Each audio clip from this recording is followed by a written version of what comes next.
My twin sister Emma showed up at my door at 2 in the morning wearing sunglasses. In February. At night. I knew something was wrong before she even took them off. When she finally did, I saw the black eye. The split lip. The bruise on her cheek shaped like someone's knuckles. Her husband David had hit her. Again. This wasn't the first time.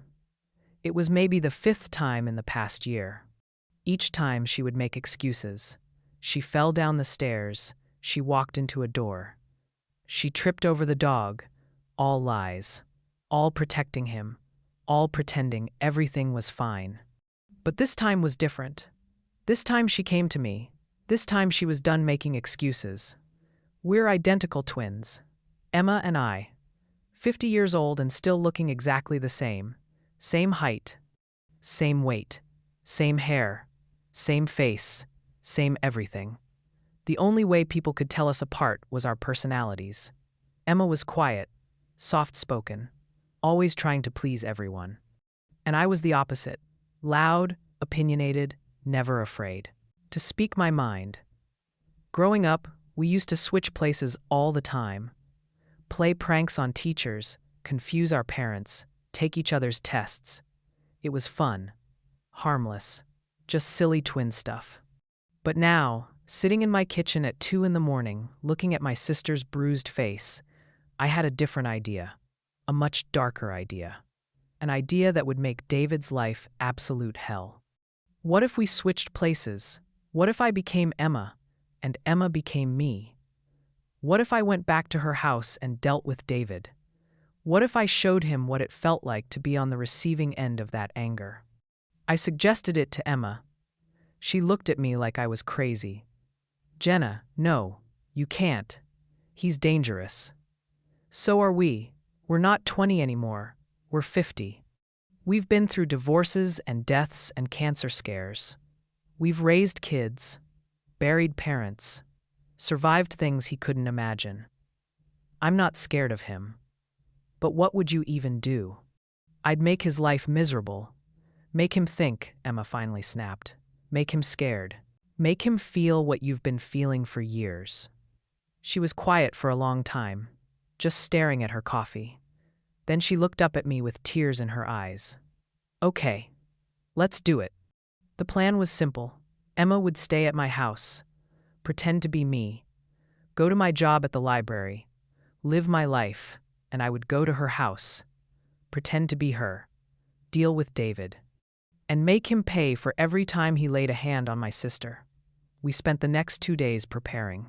Emma told me everything about David, his schedule, his habits, his triggers, what made him happy, what made him angry, how he liked his coffee, what he watched on TV, everything.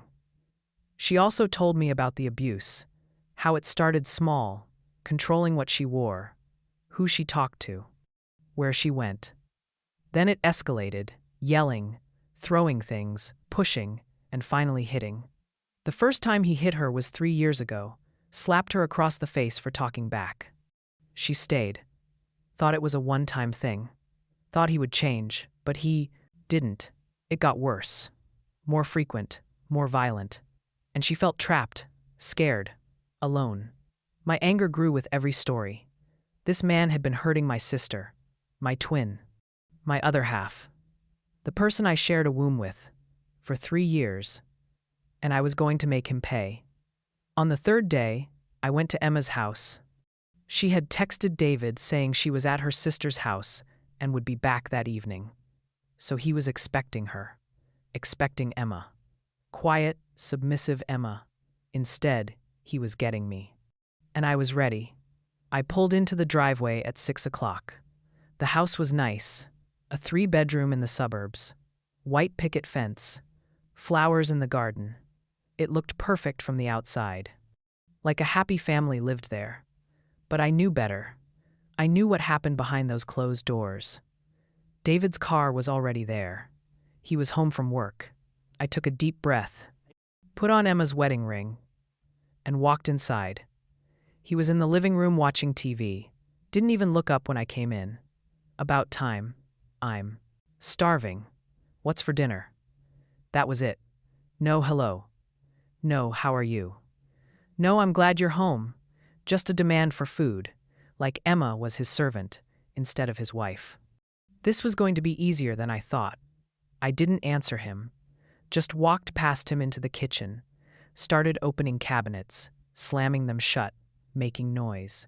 He yelled from the living room. What are you doing in there? Looking for something. For what? You'll see. I found what I was looking for. A cast iron skillet. Heavy, solid, perfect. I walked back into the living room holding it. David finally looked up from the TV, saw me standing there with the skillet. His face changed, confusion. Then concern. Then anger. What the hell are you doing? Put that down. No, Emma, I said put it down. I'm not putting it down, and if you ever touch me again, I'll use it. His face went red. He stood up. Started walking toward me. That same look Emma described. The one he got right before he hit her. The rage in his eyes. The clenched fists. The tight jaw. You need to calm down. You're being crazy. I'm being crazy? I'm being crazy? You've been hitting me for 3 years and I'm the crazy one? He stopped walking. The confusion was back. Emma had never fought back before, never raised her voice, never challenged him. This was new territory for him. He didn't know how to react. I took advantage of his hesitation, stepped closer, raised the skillet slightly. My message was clear. Come near me and I'll hit you with this. Hard. He backed up. Actually backed up. The big tough guy who beat his wife was scared of her standing up to him. Pathetic. You've lost your mind. I'm calling your sister. Go ahead. She'll just tell you what I'm telling you. This stops now. You don't touch me. You don't yell at me. You don't control me. I'm done. We're not having this conversation. You need to calm down and make dinner. I've had a long day. Make your own dinner. I'm not your maid. I turned around and walked. Upstairs. Left him standing there. Stunned. Confused. Angry. I could feel his eyes on my back. Could feel him wanting to come after me. But he didn't. The skillet had scared him enough. I went into the bedroom Emma shared with him. It was neat, clean, everything in its place. The bed was made with hospital corners, the pillows arranged perfectly. Emma's side of the closet was organized by color. Every hanger facing the same direction. Everything perfect. Everything controlled. I started messing it up, pulled pillows off the bed, threw them on the floor, opened the closet and shoved hangers around, pulled out clothes and dropped them on the ground. Made it messy, made it wrong, made it everything David hated. Then I heard his footsteps on the stairs, heavy, angry, coming toward the bedroom. The door flew open. He stood there staring at the mess. His face went even redder. What are you doing? Clean this up. Now. No. Emma, I'm warning you. Warning me? What are you going to do? Hit. Me? Go ahead. Try it. See what happens. I still had the skillet, was holding it loosely at my side, ready to use it if needed. And he knew it. He knew I would actually hit him. That I wasn't bluffing. That Emma had changed. That something had snapped, and that scared him more than anything. He turned around and left, slammed the door behind him.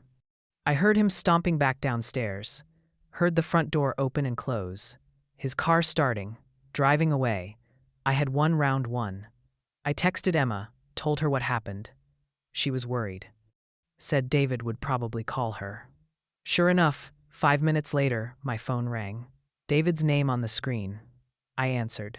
His voice was different, not angry, almost confused. Like he genuinely didn't understand what was happening. Emma, what's going on? Your sister said you've been acting crazy.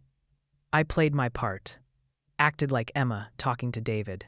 Soft voice. Concerned. Confused. What do you mean? She said, you threatened me with a skillet. That you destroyed the bedroom. That you told me to make my own dinner. I didn't say that. I mean, I don't think I did. I've been so tired lately. So stressed.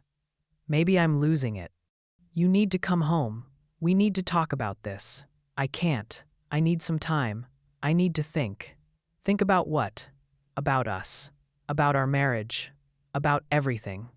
He was quiet for a long time. Then he said something that made my blood boil. Emma, you know I love you. But when you act like this, you make me angry. You make me do things I don't want to do. This is your fault. Your fault. He was blaming her. Blaming Emma for his abuse, for his violence, for his anger. Classic abuser behavior. Make the victim think they deserved it, that they caused it, that they were the problem. I wanted to scream at him, tell him exactly what I thought of him, but I stayed in character, stayed as Emma. Because the plan was bigger than one phone call. I know. I'm sorry. I'll try to be better. Just come home tomorrow. We'll figure this out. Okay, tomorrow. I hung up, texted real Emma what happened. She was crying, reading his words, seeing them written out, realizing how manipulative they were, how wrong, how sick. This was why we were doing this. This was why the plan had to work. David needed to learn, needed to suffer, needed to pay. I spent the night in Emma's house, in the guest bedroom, not in her room. I couldn't sleep in that bed, the bed she shared with him, the bed where he probably hurt her. I couldn't do it. The next morning, I woke up early, made coffee. Sat at the kitchen table, waiting. David came home around 8, looked tired, like he hadn't slept. Good. He should be tired, should be worried, should be scared. He saw me sitting there and stopped, like he wasn't sure if I was going to attack him or break down crying. I did neither. Just looked at him. Expressionless. Cold. We need to talk. I know. He sat down across from me, tried to reach for my hand. I pulled it away. He frowned. Emma, I don't understand what's happening. You've never acted like this before. Did your sister put ideas in your head? Jenna has nothing to do with this. Then what? Why are you being like this? Because I'm tired. Tired of walking on eggshells. Tired of being scared in my own home. Tired of you. His face changed. The anger was back. But he was controlling it, trying to stay calm, trying to manipulate me. I've never given you a reason to be scared. I take care of you. I provide for you. I love you. You hit me. The words hung in the air. Heavy, true, undeniable. He opened his mouth, closed it, opened it again. I mean, that was a mistake. I was stressed. You made me angry. There it was again, blaming her, making it her fault. I felt rage building inside me. But I stayed calm, stayed cold, stayed in control. If you ever hit me again, I'm leaving. I'm calling the police. I'm pressing charges. I'm done. You're not going anywhere. This is your home. I'm your husband. You're not leaving me. Watch me. I stood up, walked toward the door. He jumped up, grabbed my arm, tight, painful, his fingers digging into my skin. The same way, he probably grabbed Emma dozens of times, hundreds of times, leaving bruises she had to hide, leaving marks she had to explain away. But I wasn't Emma. And I wasn't going to just take it. I spun around, used my free hand to grab his thumb, bent it back. Hard, he yelped.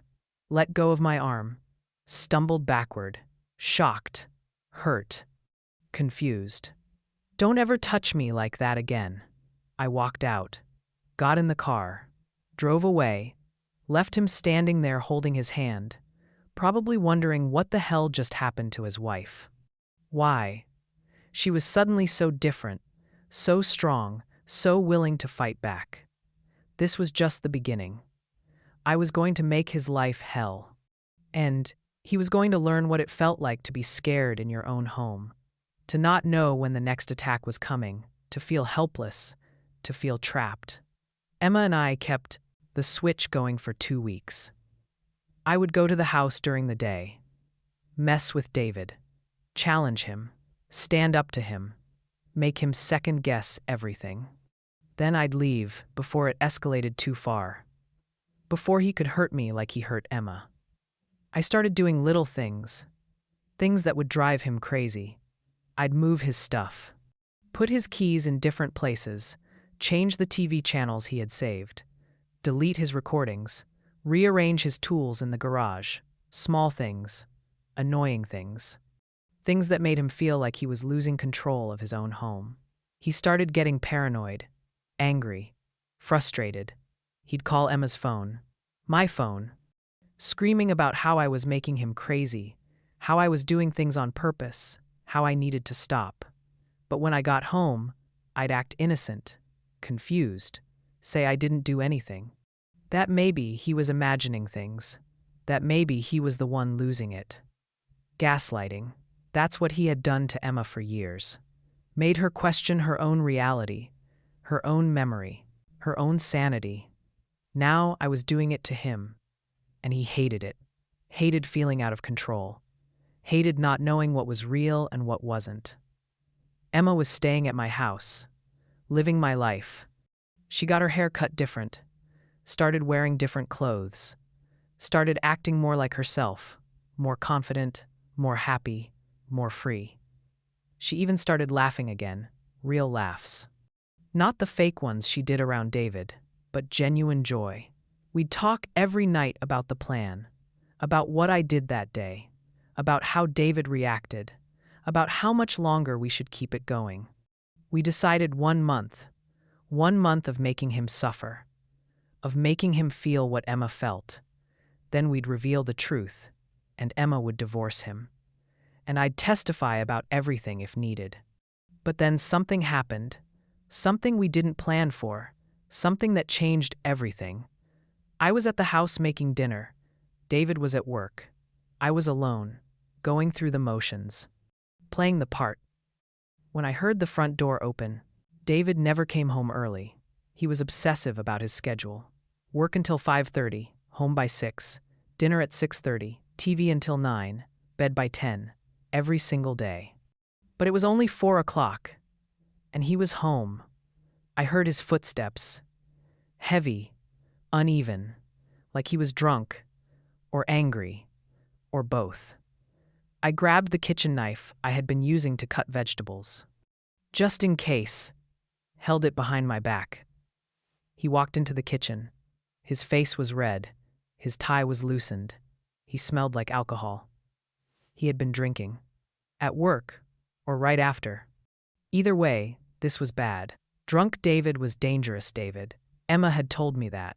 The worst beatings happened when he was drunk, when he lost all control, when he didn't care about consequences. Where have you been? What? Where have you been? You're never here anymore. You're always leaving, always at your sister's. What are you doing there? I'm spending time with family, that's all. Bullshit. You're planning something. You and Jenna. You think I'm stupid? You think I don't know what you're doing? I don't know what you're talking about. He moved closer. I gripped the knife tighter. If he came at me, I was ready. I wouldn't let him hurt me, wouldn't let him hurt Emma ever again. I'd defend myself, defend her, defend us. You're trying to leave me. That's what this is about. All this attitude, all this defiance. You're building up the courage to leave. Maybe I am. Wrong answer. His face went from red to purple. The rage was taking over. He wasn't thinking anymore, just reacting, just feeling, just angry. He lunged forward, grabbed my wrist, the one holding the knife, squeezed, hard, trying to make me drop it. But I didn't drop it. I held on, used my other hand to push him away. He stumbled, the alcohol making him uncoordinated. Off balance. I took the opportunity, raised the knife, pointed it at him. My message clear. Stay back, or I'll use this. He froze, looking at the knife, looking at me, seeing something in my eyes that Emma never had. A willingness to actually hurt him, to actually fight back, to actually end this, and it terrified him.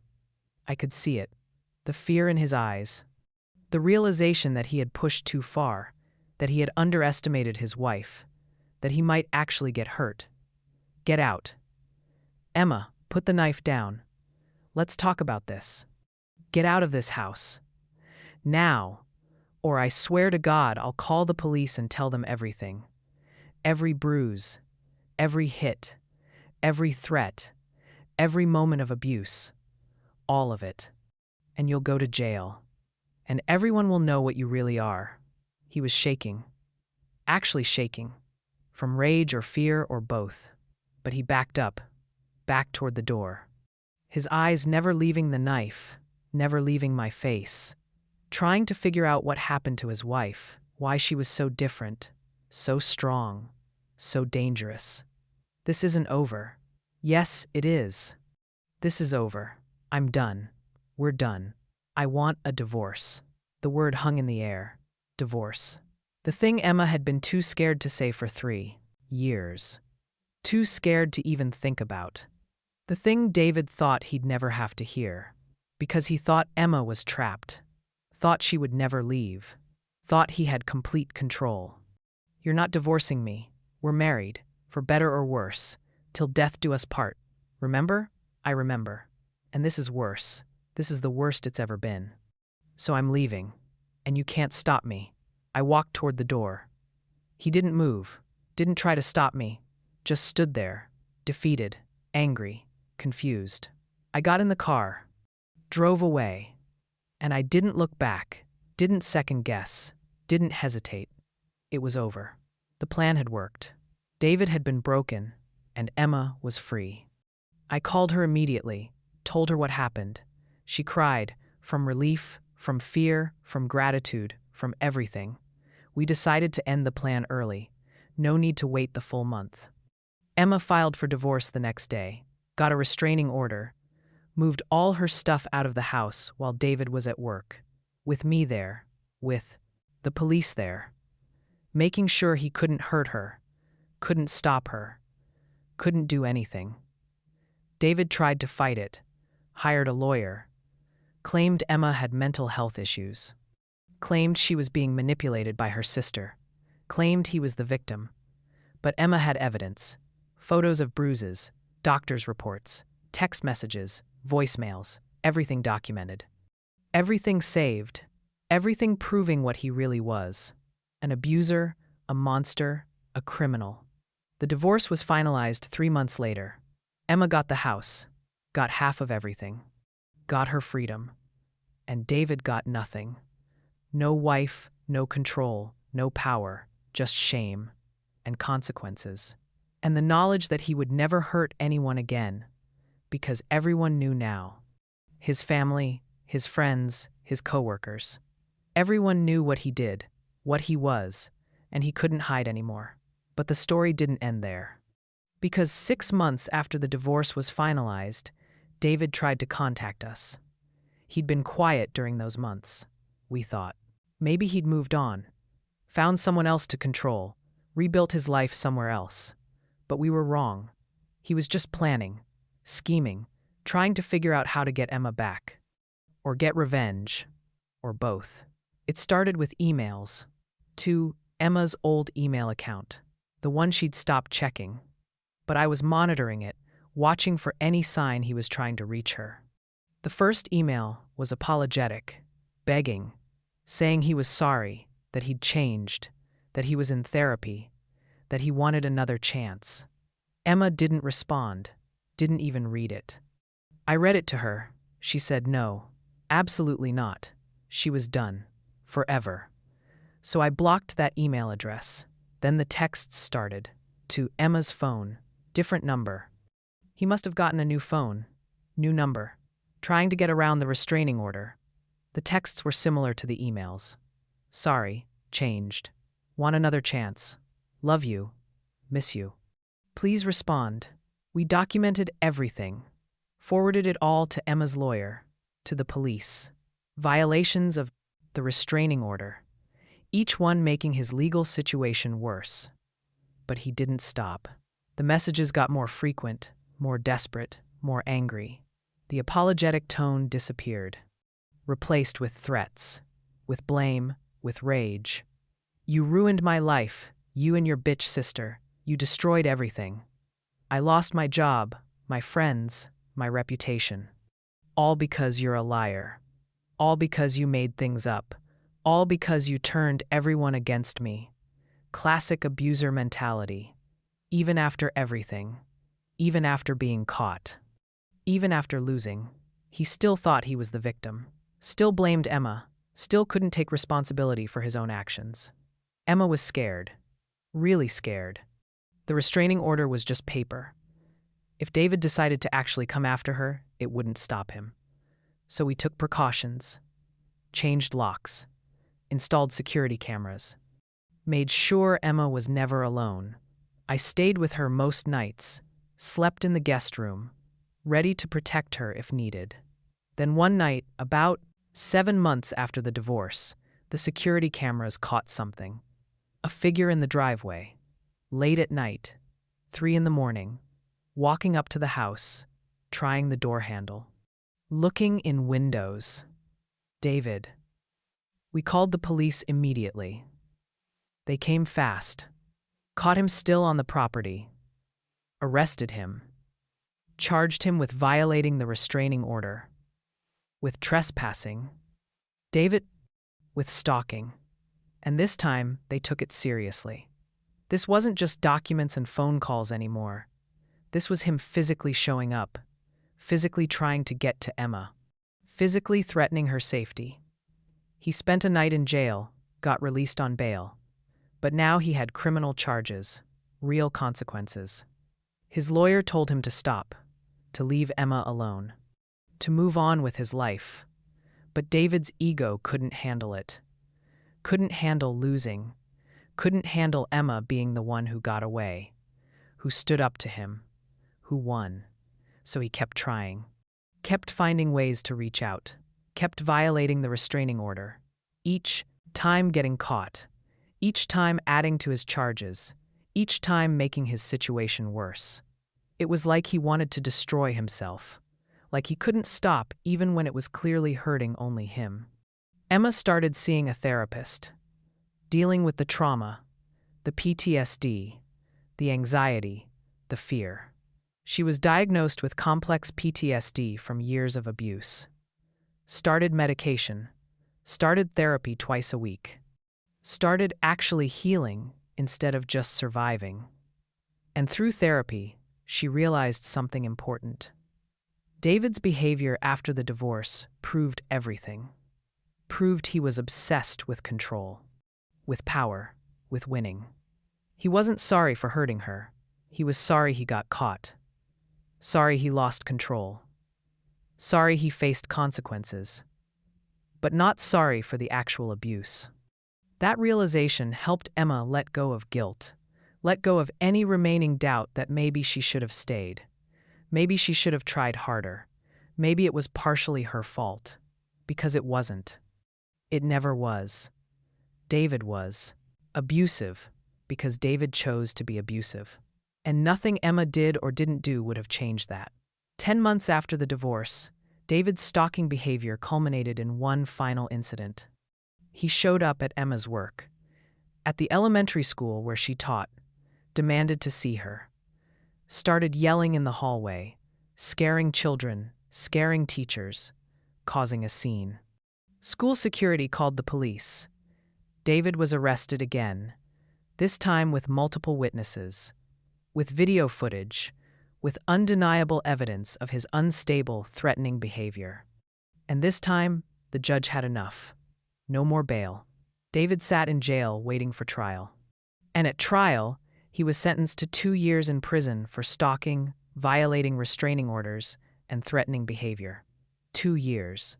It wasn't enough. It would never be enough for what he did to Emma, for the years of abuse, the trauma, the fear. But it was something. It was time for Emma to heal without looking over her shoulder. Time to rebuild without him lurking in the background.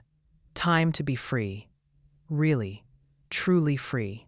When we got the news about the sentencing, Emma cried. But they were different tears than before. Not tears of fear or sadness. Tears of relief, of closure, of victory. She'd survived. She'd escaped, she'd won, and David had lost everything: his wife, his home, his reputation, his freedom. All consequences of his own choices, his own actions, his own abuse. The judge had said something during sentencing that stuck with both of us. "Mr. Harrison, you had numerous opportunities to stop this behavior, to seek help, to leave Miss Harrison alone and move on with your life. You chose not to. You chose to continue harassing, stalking, and threatening your ex-wife. You chose to violate court orders repeatedly. These consequences are the direct result of your choices, no one else's. You did this to yourself. Truth, pure truth. David did this to himself. Every bit of it. And he'd have 2 years in prison to think about that, to face that reality, to live with those consequences. During those 2 years, while David was locked up, Emma transformed. Completely transformed. She stayed in therapy, worked through the trauma, learned to trust herself again, learned to trust others, learned to be Emma, not David's wife, not David's victim, not David's anything, just Emma, 52 years old. Elementary school teacher, twin sister, survivor, thriver. She started dating, carefully, cautiously, with clear boundaries, with red flags she now recognized. With a therapist to help her process. Her first relationship post-David lasted 6 months. A nice man, kind, gentle, respectful, but ultimately not right for her.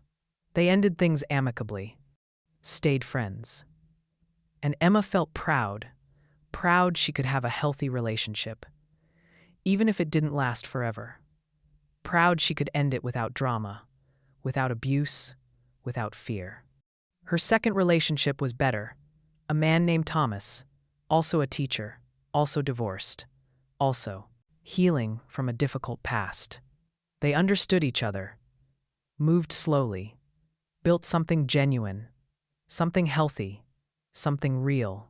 And a year into dating, Thomas proposed. Emma said yes. I cried when she told me. Happy tears, grateful tears, proud tears. My sister, my twin, my other half, who I'd watched suffer for years, who I'd helped save, who'd saved herself, was getting married again, to someone who actually deserved her, who actually loved her, who actually treated her the way she should be treated. The wedding was small, intimate, just close friends and family. Emma wore a simple white dress, not the elaborate gown from her wedding to David, something different, something new, something that represented this new chapter, this new life, this new Emma. During her vows, Emma said something that made everyone cry. Thomas, thank you for showing me what real love looks like, what respect looks like, what partnership looks like. Thank you for being patient while I healed, for understanding my triggers, for never making me feel scared or small or controlled. Thank you for loving me exactly as I am, for celebrating my strength instead of trying to diminish it. I love you, and I choose you. Every day, always. I stood next to her as maid of honor, my twin sister, who I'd switched places with, who I'd protected, who'd survived, who'd thrived. And I felt overwhelming pride, overwhelming love, overwhelming gratitude that our plan had worked, that she'd escaped, that she'd found happiness again. At the reception, Emma pulled me aside. Jenna, I need to say something. Thank you for everything, for believing me, for protecting me, for risking yourself to save me, for the switch, for the plan, for all of it. I wouldn't be here without you, literally. I'd probably still be with David, still being hurt, still being controlled, still being scared. But you gave me an out. You gave me courage. You gave me hope. You saved my life. I hugged her, held her tight. You saved yourself, Em. I just gave you a push. You're the one who filed for divorce, who got the restraining order, who documented everything, who testified, who went to therapy, who healed. Who built this new life? That was all you. We saved each other. That's what twins do. She was right. We saved each other. All our lives. In small ways and big ways. In silly ways and serious ways. That's what it meant to be twins. To be so connected, so bonded, so completely there for each other no matter what. David got out of prison after serving 18 months. Good behavior. Parole. The usual. We heard about it through Emma's lawyer. Emma had moved on, was married, was happy, was living in a different city with Thomas, had changed her name, created distance, created safety, created a life David couldn't touch. He tried to find her anyway, tried to contact her through social media, through old friends, through distant family members. But everyone shut him down. Everyone knew what he was, what he'd done. And everyone protected Emma. Everyone chose her. Everyone made sure David stayed away. Eventually, he gave up, moved away. We heard he went to another state, got a job, started over. We hoped he'd changed, hoped he'd learned, hoped he'd gotten help. But honestly, we didn't really care. As long as he stayed away from Emma, as long as he left her alone, as long as he didn't hurt anyone else, we were content to let him fade into the background of our lives. A bad memory. A painful chapter. A closed book. Emma and Thomas had a baby 2 years after they got married. A daughter. They named her Grace. A beautiful name. A hopeful name. A name that represented second chances and new beginnings and love that heals instead of hurts. I became Aunt Jenna. The cool aunt, the fun aunt, the aunt who'd do anything to protect this family. This beautiful family, this healthy family. This family built on love and respect and genuine partnership. Holding baby Grace in my arms, I thought about everything we'd been through. The switch, the plan, the divorce, the stalking, the trial, the prison time, the healing, the wedding, all of it. And I realized something profound. We'd done the right thing. The plan had been risky, dangerous even. We could have gotten hurt, could have made things worse, could have failed. But we didn't. We succeeded. Emma got free. David faced consequences. Justice happened. Not perfect justice, not enough justice. But something. Real consequences, real change. Real freedom for Emma. And if I had to do it all over again, if I could go back to that night when Emma showed up at my door with a black eye and sunglasses at 2 a.m, I'd do it all exactly the same. Every bit of it, without hesitation, without doubt, without regret. Because that's what family does. That's what sisters do. That's what twins do. We protect each other. We save each other. We fight for each other. No matter the cost. No matter the risk. No matter how crazy the plan sounds. Now, 5 years after the divorce, 7 years after that night, Emma showed up at my door. Life is good. Really good. Emma is thriving. Thomas is wonderful. Grace is happy and healthy and growing like a weed. And I'm still the protective twin. Still watching. Still ready. Still there. Emma's students love her. She's won Teacher of the Year twice. She's creating safe spaces for kids who come from difficult homes, kids who might be experiencing abuse themselves. She recognizes the signs, knows what to look for. Reports concerns, helps families get resources, uses her own experience to help others, turns her trauma into purpose, her pain into power. We still look identical, Emma and I. Still confuse people who don't know us well. We still joke about switching places, about confusing our partners, about playing twin pranks. But there's an understanding now. A bond forged by what we went through, by what we survived, by what we accomplished. Sometimes people find out what we did. The switch, the plan, the way we fooled David, and they have opinions. Some think we were brilliant. Some think we were reckless. Some think we should have just called the police from the beginning. Let the system handle it. But we knew better. We knew the statistics. How many domestic violence cases go nowhere? How many abusers face no consequences? How many victims stay because they're too scared to leave? How broken the system is. How victims often have to save themselves because no one else will. We weren't trying to be vigilantes. We were just trying to survive. To save Emma's life. To give her an escape. And our plan worked. Against all odds. Against all logic. Against all the ways it could have gone wrong. It worked. The switch gave Emma space. Time, distance, safety to realize she could leave. That she should leave. That she deserved better. And it scared David enough to show his true colors. To escalate in ways that would be documented, witnessed, prosecuted. The switch wasn't just about revenge. It was about creating evidence, creating a record, creating a case strong enough that Emma could actually get free. Looking back now, I understand that what we did was both incredibly dangerous and incredibly necessary. We were 50-year-old women who decided to take matters into our own hands because the traditional routes felt impossible, because Emma had tried to leave before, had called the police twice.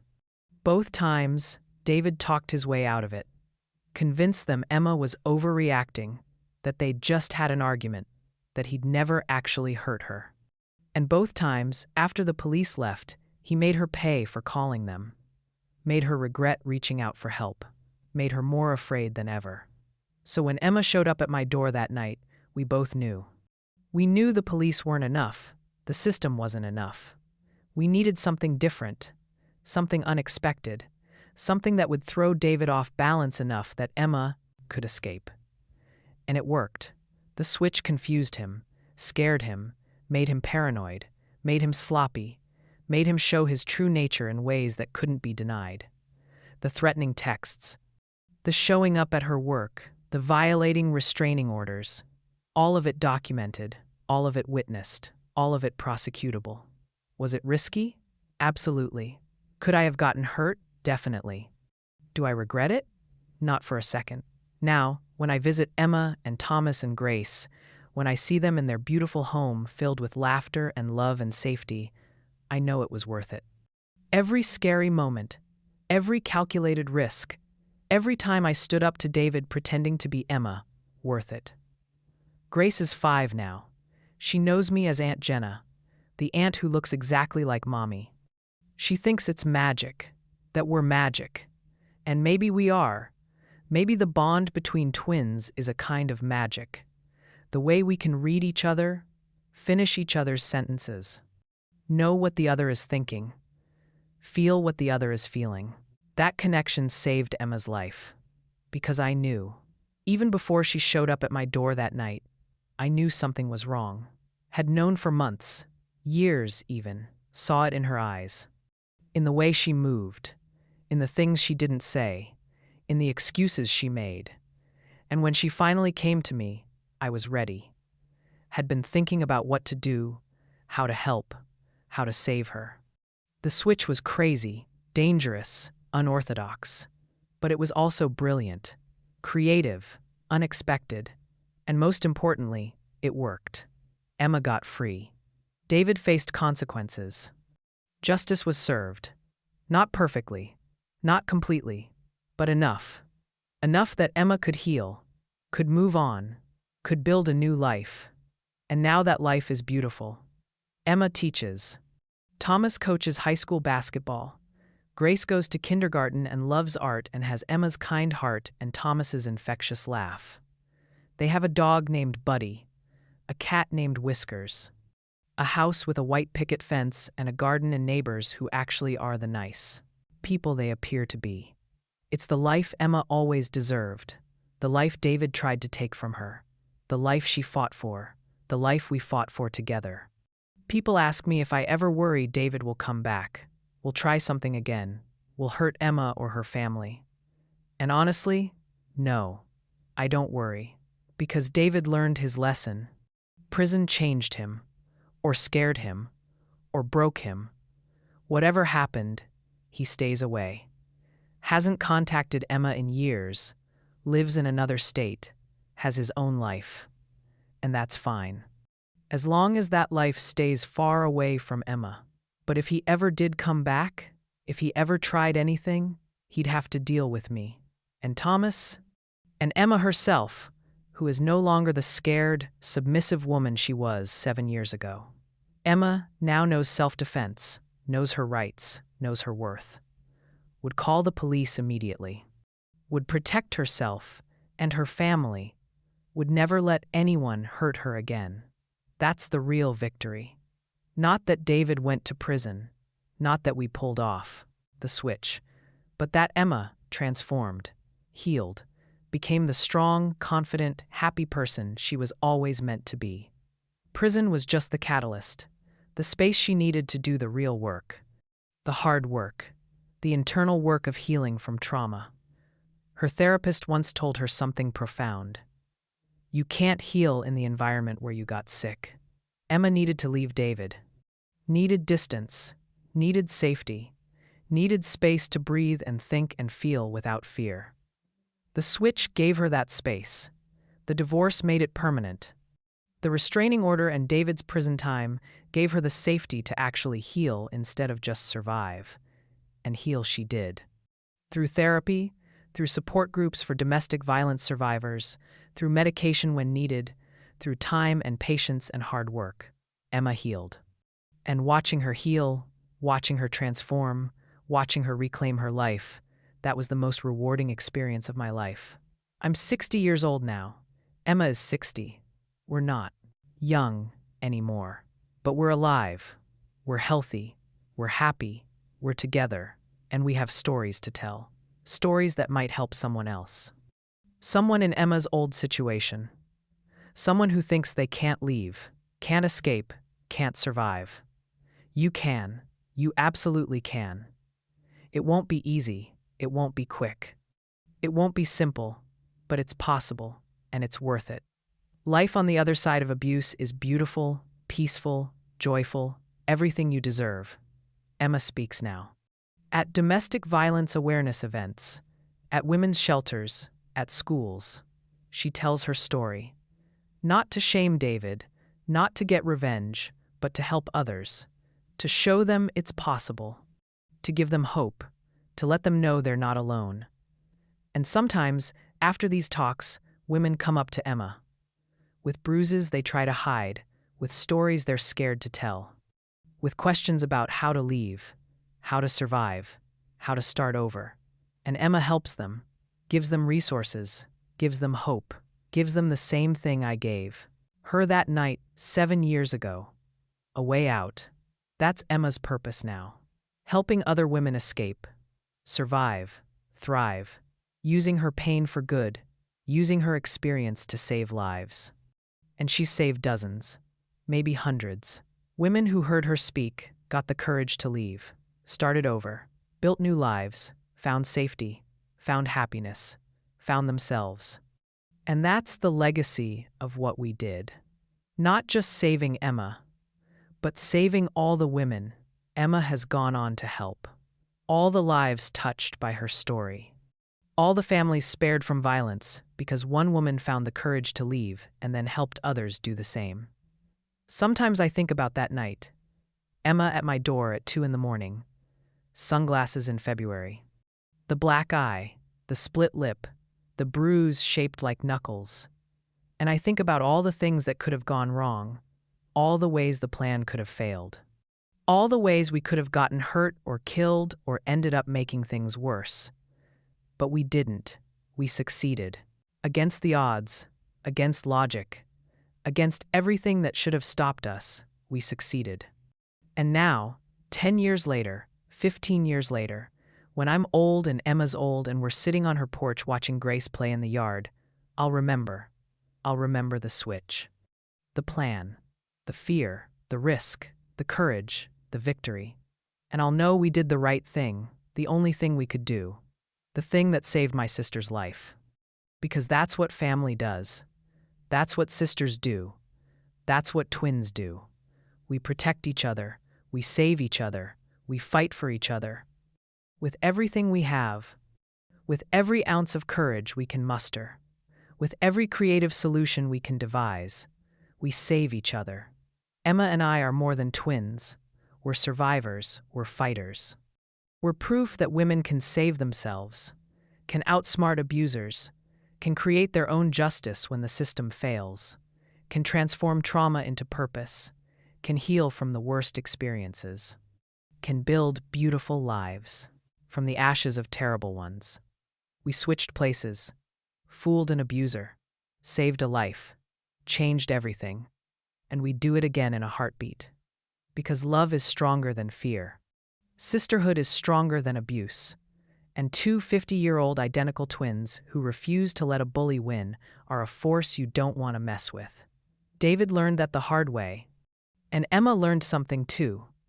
That she's stronger than she ever knew, braver than she ever imagined, more resilient than she ever thought possible, and worthy of love, real love, healthy love. The kind of love that lifts you up instead of tearing you down. The kind of love she has now with Thomas and Grace and the life they've built together. That's the real ending to this story. Not David in prison, not the successful switch, not the divorce or the restraining orders or any of the legal stuff. The real ending is Emma's happiness, Emma's healing, Emma's beautiful new life. That's what matters. That's what we fought for. That's what we won. And whenever I see Emma now, whenever I see her smile, whenever I hear her laugh, whenever I watch her with Grace and Thomas, I think the same thing. We did it. We actually did it. We saved her. She saved herself. We saved each other. And now she's free. Really, truly free. That's the story of how we switched places to save my twin sister from her abusive husband. It's not a perfect story. It's not a clean story. It's messy and scary and risky and dangerous, but it's real, and it worked. And Emma is alive and happy and thriving. And that makes it all worth it. Every single bit. So if you're reading this and you're in Emma's old situation, if you're scared and trapped and don't know how to get out, please know this: you can. You deserve better. You deserve safety. You deserve love. You deserve happiness. And there are people who will help you. Hotlines, shelters, support groups, lawyers, police who will actually listen. Organizations dedicated to helping survivors. Escape. You don't have to do anything as dramatic as what Emma and I did. You don't have to switch places or play mind games or any of that, but you do have to leave. You have to choose yourself. You have to believe you deserve better, and you have to take that first scary step toward freedom. Emma did it. I helped her, and now she helps others, and those others go on to help more people. That's how change happens. That's how we end domestic violence.